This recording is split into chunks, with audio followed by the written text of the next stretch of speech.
Welcome back, everybody. The first step to this really cozy, delicious, and filling meal is to roast 2 kabocha squashes at 325 Fahrenheit 180 C for 45 minutes to 1 hour.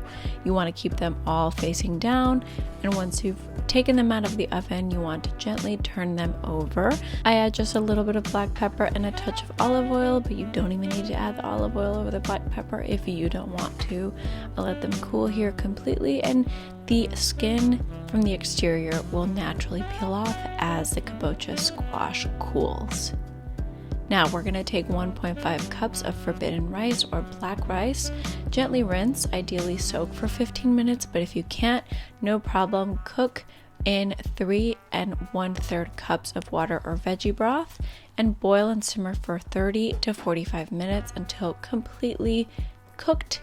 The rice is tender and the water has evaporated completely. I like to then steam it for about 15 minutes with the lid closed and proceed to the next step.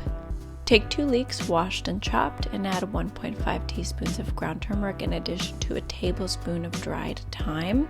Mix those together with a teaspoon of red chili flakes if you like it a little spicy. If not, you can completely omit this ingredient. Saute in a little bit of olive oil or veggie broth until the leeks start to brown.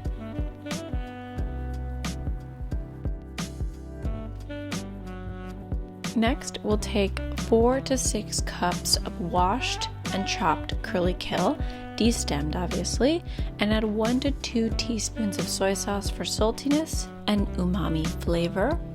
Let it cook down with just the juice from 1 lemon and then some, because the lemon brings brightness and acidity to this plate, which it definitely needs, so feel free to be generous with this ingredient. Saute until the kale has wilted. Now add 1.5 cups of cannellini beans for some plant-based protein and a half cup of cooked beluga lentils. This is optional but highly recommended. Beluga lentils are black lentils or French lentils. Maybe I'm confusing them, but they're delicious and they have a hearty exterior and add a nice crunch to this dish. Mash up separately about a half cup's worth of the kabocha that has been already cooked. This will allow the mixture to congeal a bit better when you add the squash to it.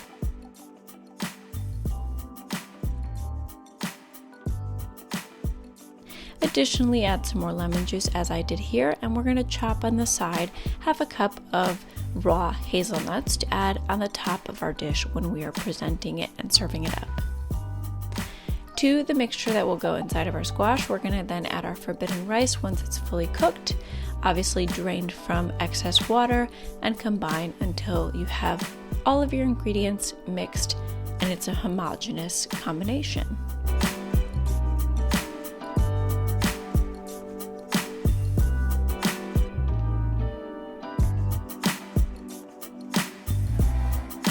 Add 3 tablespoons of nutritional yeast and serve it up.